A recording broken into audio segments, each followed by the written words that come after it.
ఏనుగు సమత లెసన్స్ మనబడి ఛానల్కు స్వాగతం. ఫ్రెండ్స్, ఈరోజు మనము కొన్ని వ్యాకరణ అంశాలు సందుల గురించి నేర్చుకుందాం.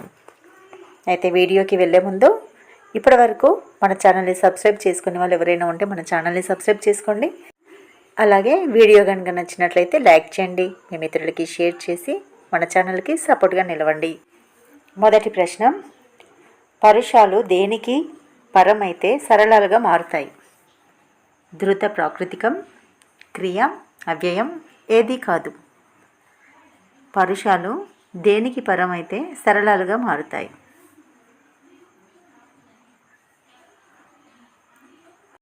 సరైన సమాధానం 1 ధృత ప్రాకృతికం. ఎందుకంటే ధృత ప్రాకృతము అంటే ధృతము అంతముగా గల పదం అన్నమాట. ధృతం అంటే ఏంటి? ఉదాహరణకు తలన్ తాల్చి, తలన్ అనేది న వచ్చింది కదా, అది ధృతం. సరళ దేశ సంధి సూత్రం ఏంటి? ధృత ప్రకృతికం మీది పరుషాలకు సరళములగు. సరళములు ఆదేశంగా వచ్చేది సరళ దేశ సంధి. తలన్ దాల్చి అనే పదములో అంటే దా అనేది శత్రువులా వచ్చింది. శత్రువులా రావడాన్ని ఆదేశం అంటారు, అదే మిత్రువులా రావడం ఆగమం అంటారు.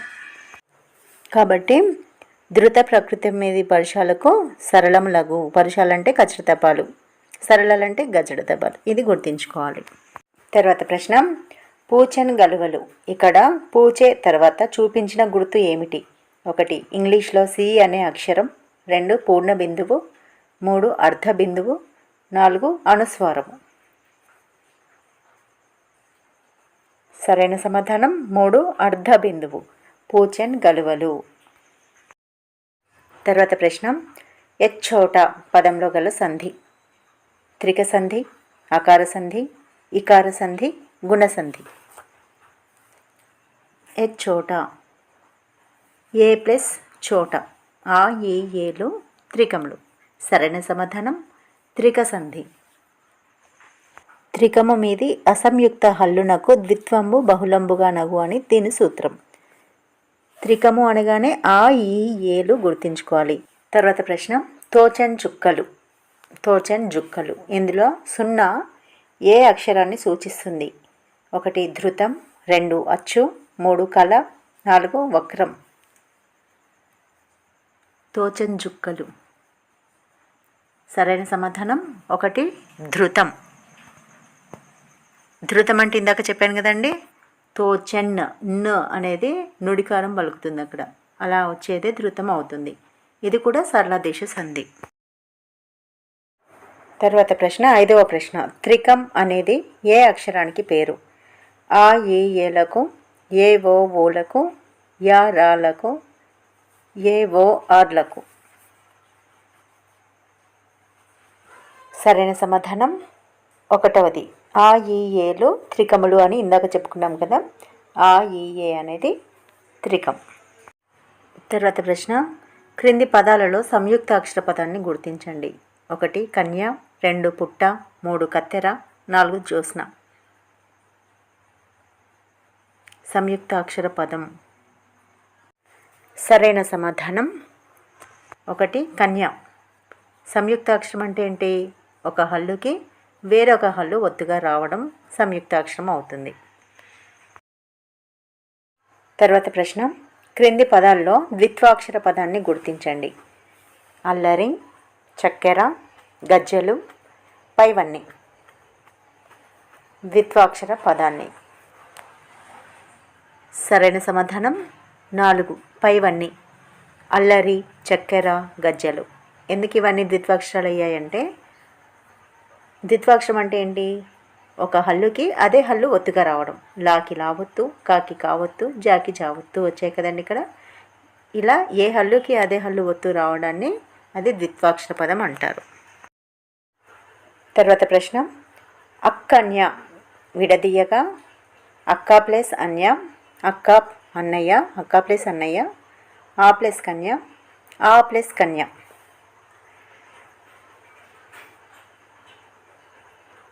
సరైన సమాధానం 4వది ఆ ప్లస్ కన్య. ఇక్కడ మొదటి ఆ వచ్చిందండి, ఇది రెండో ఆ ప్లస్ కన్య, అక్కన్య. ముందు చెప్పాను కదండి, ఇది ఆ ఈ ఏలు త్రికములు. ఇక్కడ ఆ ప్లస్ కన్య. ముందు అక్షరం ఏమవుతుంది? ద్విత్వం అవుతుంది. అకన్య, ఆ ప్లస్ కన్య. తర్వాత ప్రశ్న, చిట్టెలుక ఏ సంధి?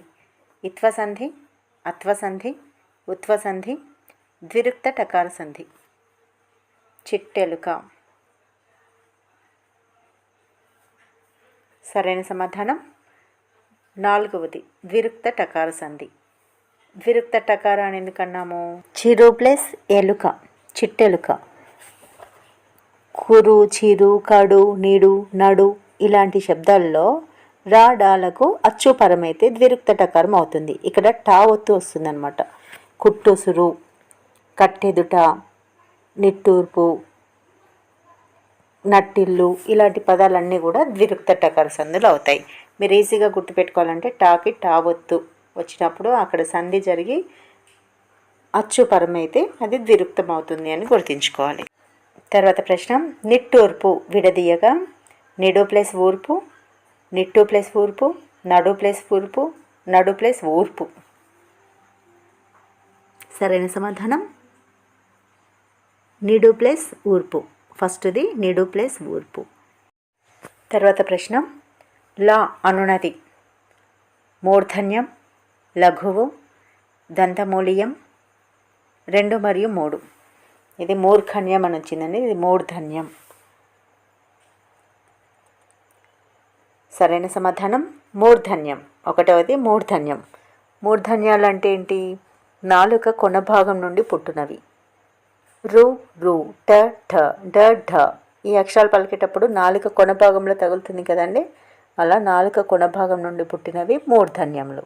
ర, ష, ల ఇలాంటి అక్షరాలు. ప్రశ్న, క్రింది వాణిలో విభిన్నమైన సంధి 1 మాతృణం, 2 భానుదయం, 3 లతాంతము, 4 పిత్రాజ్ఞ.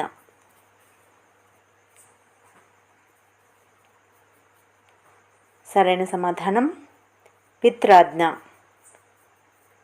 ఎందుకు ఇది విభిన్నమైనదంటే 1, 2, 3 కూడా అవి సవర్ణ దీర్ఘ సంధులు అవుతాయి. మాతృ ప్లస్ రుణం మాతృణం, భాను ప్లస్ ఉదయం భానుదయం, లత ప్లస్ అంతము లతాంతము. విభిన్నమైనది ఏంటంటే పిత్రాజ్ఞ, పితృ ప్లస్ ఆజ్ఞ. ఇది గుణసంధి అవుతుంది. తర్వాత ప్రశ్న, పురుషోత్తముడు ఏ సంధి? పురుషోత్తముడు అనే పదం ఏ సంధి? సవర్ణ దీర్ఘ సంధి, వృద్ధి సంధి, గుణసంధి, యనాదేశ సంధి. పురుష ప్లస్ ఉత్తముడు. సరైన సమాధానం గుణసంధి. 3వది గుణసంధి.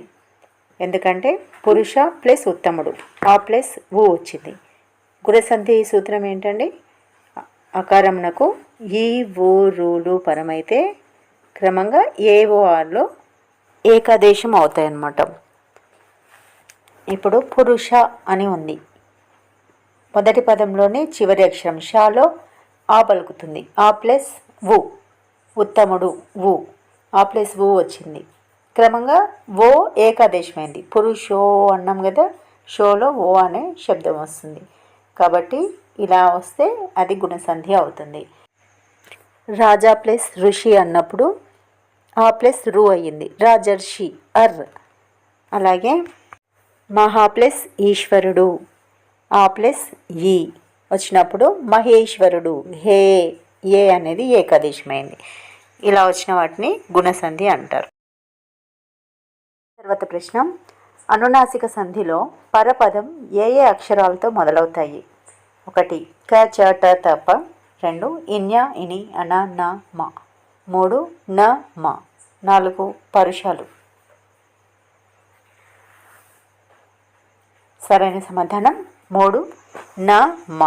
ఎందుకంటే ఉదాహరణకి సూత్రం చూసుకున్నట్లయితే కనుక క, చ, ట, త, పలకు న, మాలు పరమైతే వాటి అనునాసిక అక్షరాలే వికల్పంగా వస్తాయి. ఉదాహరణకు జగన్ నివాసుడు ఉందనుకోండి, జగత్ ప్లస్ నివాసుడు. కచ్చడి తప్పాలలో ఇక్కడ తా వచ్చింది, ప్లస్ నివాసుడు నా అనేది వచ్చింది. ఇలా కచ్చడి తప్పాలకు నా మా అనే అక్షరాలు వస్తాయన్నమాట. తర్వాత ప్రశ్న, విద్యుత్ శక్తి ఏ సంధి అవుతుంది?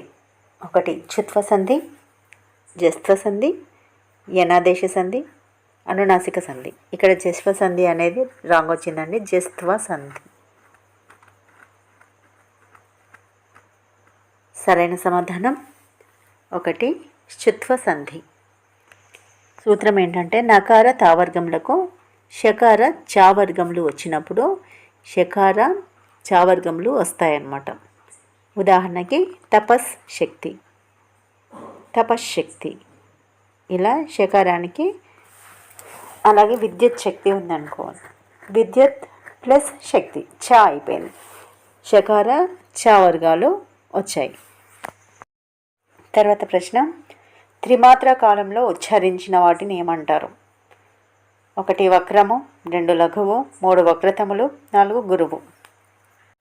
ఒక్క మాత్ర కాలంలో ఉచ్చరించిన దాన్ని అంటే పలికిన దాన్ని లఘువు అంటారు. రెండు మాత్ర కాలంలో పలికిన దాన్ని ఉచ్చరించిన దాన్ని గురువు అంటారు. మరి త్రిమాత్ర కాలంలో ఉచ్చరించిన దాన్ని ఏమంటారు? సరైన సమాధానం వక్రతమము. మూడవది వక్రతమము. ఉదాహరణకి ఐ, ఔ, వీటినే వృద్ధులు అని కూడా అంటారు. ఫ్రెండ్స్, మరికొన్ని సందులు నెక్స్ట్ పార్ట్లో చేస్తాను. ఇప్పటివరకు మన ఛానల్ని సబ్స్క్రైబ్ చేసుకునే వాళ్ళు ఎవరైనా ఉంటే మన ఛానల్ని సబ్స్క్రైబ్ చేసుకోండి. అలాగే వీడియో కనుక నచ్చినట్లయితే లైక్ చేయండి. అలాగే మీ మిత్రులకి షేర్ చేయండి. మన ఛానల్కి సపోర్ట్గా నిలుస్తారని నేను ఆశిస్తున్నాను. Thank you for watching.